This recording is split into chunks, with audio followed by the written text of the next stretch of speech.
Founders ഫോർമുലയുടെ 7ാമത്തെ എപ്പിസോഡിലേക്ക് എല്ലാവർക്കും സ്വാഗതം. ആദ്യത്തെ ഒരു വർഷം വളരെ വൃത്തിയായിട്ട് നമ്മൾ ബിസിനസ് ചെയ്യുകയും സ്കെയിലപ്പ് ചെയ്യുകയൊക്കെ ചെയ്തപ്പോൾ കൂടുതൽ പ്രൊജക്റ്റുകൾ നമ്മൾക്ക് വരികയും ടീം ഡെവലപ്മെൻറ്റും അതേപോലെ തന്നെ എൻ്റർപ്രണർഷിപ്പിൻ്റെ എല്ലാ ആംഗിളിനെ സംബന്ധിച്ചും നമ്മളൊരു ബിസിനസ്സിനെ എങ്ങനെ മാനേജ് ചെയ്യണം, അതിനകത്ത് നമ്മൾക്ക് ബിസിനസ് വന്നാൽ മാത്രം പോരാ, അത് വൃത്തിയായിട്ട് എക്സിക്യൂട്ട് ചെയ്യണം, അതുപോലെ തന്നെ സ്റ്റാറ്റ്യൂട്ടറി കാര്യങ്ങളെല്ലാം കൃത്യമായിട്ട് നമ്മൾ ഫയൽ ചെയ്യുകയും അതേപോലെ രജിസ്ട്രേഷൻസ് എല്ലാം എടുക്കുകയും ചെയ്യണം. അതിനനുസരിച്ച് നമ്മളുടെ ടീമിനെ നമ്മൾ ഡെവലപ്പ് ചെയ്യണം, അവരിൽ സ്കിൽ ഡെവലപ്മെൻറ്റ് ഉണ്ടാകണം. ഇത്തരം കാര്യങ്ങളെ സംബന്ധിച്ചൊക്കെ എങ്ങനെ മുന്നോട്ട് കൊണ്ടുപോകണം എന്നുള്ളൊരു ബാക്ക്ഗ്രൗണ്ട് എന്നെ സംബന്ധിച്ചുണ്ടായിരുന്നില്ല.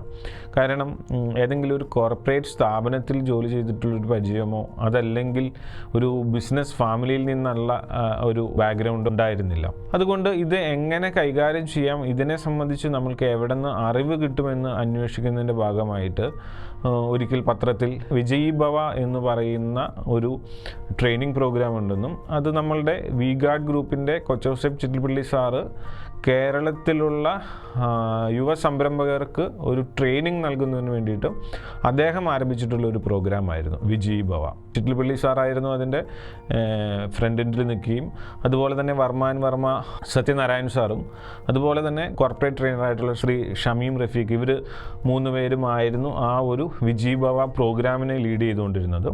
അങ്ങനെ ആ പ്രോഗ്രാമിനെ കുറിച്ച് അറിയുകയും അതിന് ഒരു ആപ്ലിക്കേഷൻ സബ്മിറ്റ് ചെയ്യുകയും 2017 ജനുവരിയിലുള്ള ബാച്ചിൽ ഒരു അഡ്മിഷൻ ലഭിക്കുകയും തികച്ചും ഒരു വലിയ ചേഞ്ച് മേക്കറായിരുന്നു ഒരു പ്രോഗ്രാം. കാരണം നമ്മൾ ചെയ്യുന്ന കാര്യങ്ങൾ നല്ലതാണെന്നും അതല്ലെങ്കിൽ ഈ രൂപത്തിലാണ് ബിസിനസ്സിനെ നമ്മൾ മുന്നോട്ട് കൊണ്ടുപോകണം എന്നുള്ളൊരു ധാരണയോടുകൂടി ആ പ്രോഗ്രാം അറ്റൻഡ് ചെയ്യുകയും യുവസംരംഭകരായിട്ടുള്ള 20-ൽ പരം ആളുകൾ ഞങ്ങളുടെ ആ ഒരു ബാച്ചിൽ ഉണ്ടായിരുന്നു.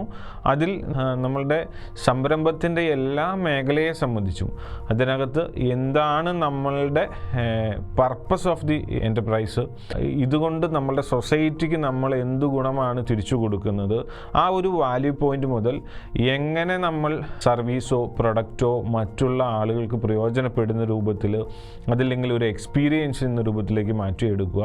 അതുപോലെ തന്നെ നിർബന്ധമായിട്ടും കൊച്ചൗസേപ്പ് സാർ പഠിപ്പിച്ചിട്ടുള്ള ഒരു ബാലപാഠമായിരുന്നു, നിങ്ങൾ ബിസിനസ് ചെയ്യുന്നുണ്ടെങ്കിൽ ഗവൺമെൻറ്റിന് കൊടുക്കേണ്ട ടാക്സ് കൃത്യമായിട്ട് കൊടുക്കുക, രജിസ്ട്രേഷൻസ് എല്ലാം സമയാസമയങ്ങളിൽ എടുക്കുകയും അതിന് വേണ്ടുന്ന ഫയലിംഗ് കൃത്യമായിട്ട് ചെയ്യുകയും അത് റിന്യൂ ചെയ്യുന്ന കാര്യങ്ങളെല്ലാം കൃത്യമായിട്ട് ചെയ്യുക. സ്കെയിലപ്പ് ചെയ്യാനാണ് ഉദ്ദേശിക്കുന്നതെങ്കിൽ അങ്ങനെ മാത്രമേ ചെയ്യാവുള്ളൂ എന്നുള്ള ഒരു ബാലപാഠം കൊച്ചൗസേപ്പ് സാർ ആ പ്രോഗ്രാം അറ്റൻഡ് ചെയ്യുന്ന എല്ലാവർക്കും നൽകുന്നുണ്ട്. അതിൽ നിന്ന് കിട്ടിയ ഇൻസ്പിറേഷൻ പിന്നീട് നമ്മൾക്ക് മുന്നോട്ടുള്ള യാത്രയിൽ 4 ദിവസത്തെ ഒരു ട്രെയിനിങ് പ്രോഗ്രാമാണ് വിജയ് ഭവ ട്രെയിനിങ് പ്രോഗ്രാം. അതിനകത്ത് കൊച്ചൗസേപ്പ് സാർ തന്നെയാണ് ലീഡ് ചെയ്ത് നമ്മൾക്ക് സാറിൻ്റെ റിയൽ എക്സ്പീരിയൻസ് നമ്മളുമായിട്ട് തുറന്ന് സംവദിക്കുന്നു. അതുപോലെ തന്നെ ഞങ്ങളുടെ ആ ബാച്ചിൽ ഡെൻ കെയറിലെ ജോൺ സാറ്, അതേപോലെ തന്നെ അർജുൻ എക്സ്ട്രാറ്റിലെ നമ്മളുടെ കുഞ്ഞച്ചൻ സാറ്, അങ്ങനെ ഈ മേഖലയിലുള്ള കേരളത്തിലെ പ്രമുഖ ബ്രാൻഡുകളുടെ ഫൗണ്ടേഴ്സ് അതല്ലെങ്കിൽ ഇന്ന് ആ വലിയ ബ്രാൻഡുകളെ ലീഡ് ചെയ്യുന്ന ലീഡേഴ്സ് വന്നിട്ടാണ് അവരുടെ സ്റ്റോറി റിയലായിട്ട് നമ്മളോട് പറയുകയും അവർ ആരംഭകാലത്ത് എന്തൊക്കെ ക്രൈസിസ് അതല്ലെങ്കിൽ ഡിഫിക്കൽട്ടീസ് നേരിട്ടിട്ടുണ്ട്, അപ്പോൾ നമ്മൾ മുന്നോട്ട് പോകുമ്പോൾ ഇതുപോലുള്ള പ്രശ്നങ്ങൾ വന്നിട്ടുണ്ടെങ്കിൽ എങ്ങനെ അതിനെ ഫേസ് ചെയ്യണം എന്നുള്ളതും, അതുപോലെ തന്നെ എൻ്റർപ്രണർഷിപ്പ് എന്ന് പറയുന്നത് റിസ്ക് ടേക്കിംഗ് അതല്ലെങ്കിൽ ചലഞ്ചസിനെ ഒരു ഓപ്പർച്യൂണിറ്റി ആയിട്ട് കാണുക, ഇങ്ങനെയുള്ള കുറേ വാല്യൂസ് നമ്മൾക്ക് ആ പ്രോഗ്രാമിലൂടെ ലഭിച്ചു. അത് വലിയൊരു ടേണിംഗ് പോയിൻ്റ് ആയിരുന്നു നോർത്താംപ്സിൻ്റെ ഗ്രോത്തിനെ സംബന്ധിച്ച്. അതിനു മുന്നേ നമ്മൾക്ക് ബിസിനസ് ഗ്രോ ചെയ്യുകയും നമ്മുടെ റവന്യൂ കൂടുന്നുണ്ടെങ്കിൽ പോലും നമ്മളുടെ പർപ്പസ് ഓഫ് ദി ബിസിനസ് അതല്ലെങ്കിൽ നമ്മുടെ തോട്ട് പ്രോസസ്സിനെ എൻറ്റയർലി ചേഞ്ച് ചെയ്തിട്ടുള്ള ഒരു ട്രെയിനിങ് പ്രോഗ്രാമായിരുന്നു വിജയ് ഭവയുടെ ട്രെയിനിങ് പ്രോഗ്രാം. ആ ട്രെയിനിങ് അറ്റൻഡ് ചെയ്തോട് കൂടിയിട്ട് നമ്മൾ ചെയ്യുന്നത് കുറച്ചുകൂടെ സിസ്റ്റമാറ്റിക് ആക്കണം, ഒരു പ്രൊഫഷണൽ വേയിലേക്ക് കൊണ്ടുപോകണം.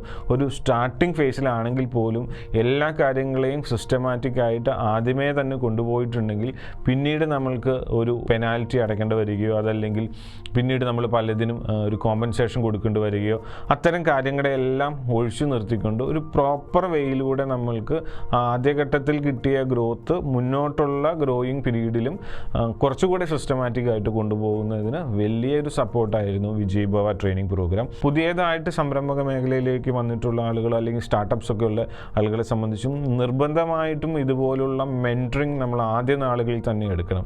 കാരണം നമ്മൾക്ക് ബിസിനസ് ഗ്രോ ചെയ്യുന്നതോ അല്ലെങ്കിൽ പണം സമ്പാദിക്കുന്നതിന് ഒരുപാട് മാർഗ്ഗങ്ങളുണ്ട്. പക്ഷേ എത്തിക്കൽ ബിസിനസ് ചെയ്തുകൊണ്ട് കൃത്യമായിട്ടുള്ള കാര്യങ്ങളെ ആദ്യ നാളുകളിൽ തന്നെ പഠിച്ചുകൊണ്ട് ആ ഫൗണ്ടേഷൻസ് നമ്മൾ സ്ട്രോങ് ആയിട്ട് നമ്മുടെ ഓർഗനൈസേഷൻ്റെ ഒരു പില്ലേഴ്സായിട്ട് വെച്ചുകൊണ്ട് ഗ്രോ ചെയ്തിട്ടുണ്ടെങ്കിൽ നമ്മളുടെ ഫൗണ്ടേഷൻ സ്ട്രോങ് ആയിരിക്കും. പിന്നീട് ആ ഫൗണ്ടേഷൻ്റെ മേലിൽ നമ്മൾക്ക് നമ്മുടെ ഓർഗനൈസേഷനെ ഡെവലപ്പ് ചെയ്യുന്നത് വളരെ ഈസി ആയിരിക്കും. അതല്ലെങ്കിൽ സംഭവിക്കുന്നത് നമ്മളുടെ ഈ ഫൗണ്ടേഷൻസ് ഇനീഷ്യൽ കാര്യങ്ങളൊക്കെ പ്രോപ്പർ അല്ലെങ്കിൽ പിന്നീട് ഏതെങ്കിലും സ്റ്റേജിൽ ഇത് ചെയ്യാമെന്ന് ചിന്തിച്ചിട്ടുണ്ടെങ്കിൽ അത് വലിയൊരു ചലഞ്ചായിരിക്കും. നമ്മളുടെ ഈ പറയുന്ന ബാഡ് പ്രാക്ടീസസിനെ മാറ്റിയിട്ട് റൈറ്റ് പ്രാക്ടീസസിലേക്ക് വരിക എന്ന് പറയുന്നത് ചാലഞ്ചിങ് ആണ്, ടൈം കൺസ്യൂമിങ് ആണ്, നമ്മളുടെ വലിയ ഓപ്പർച്യൂണിറ്റി നമ്മൾ നഷ്ടപ്പെടുത്തുകയാണ്.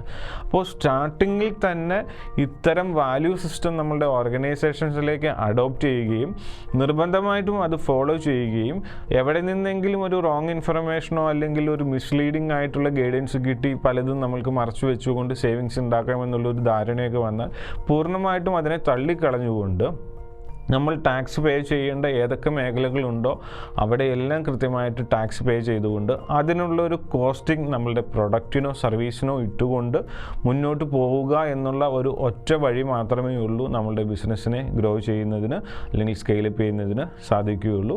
അപ്പോൾ ആ ഒരു വിഷൻ അല്ലെങ്കിൽ ആ ഒരു മെൻറ്ററിങ് നമ്മളുടെ നെക്സ്റ്റ് ലെവൽ ഗ്രോത്തിൽ ഒരുപാട് സപ്പോർട്ട് ചെയ്തിട്ടുണ്ട്. അപ്പം നിശ്ചയമായിട്ടും എല്ലാ സ്റ്റാർട്ടപ്പ് കമ്പനീസും അതല്ലെങ്കിൽ ന്യൂ എൻ്റർപ്രണേഴ്സും ഫോളോ ചെയ്യേണ്ട ഒരു വാല്യൂ സിസ്റ്റം ഇതാണെന്നുള്ളതാണ് ഞങ്ങളുടെ എക്സ്പീരിയൻസിൽ നിന്ന് നിങ്ങളായിട്ട് share ചെയ്യാനായിട്ടുള്ളത്. Northam's leading to zero waste.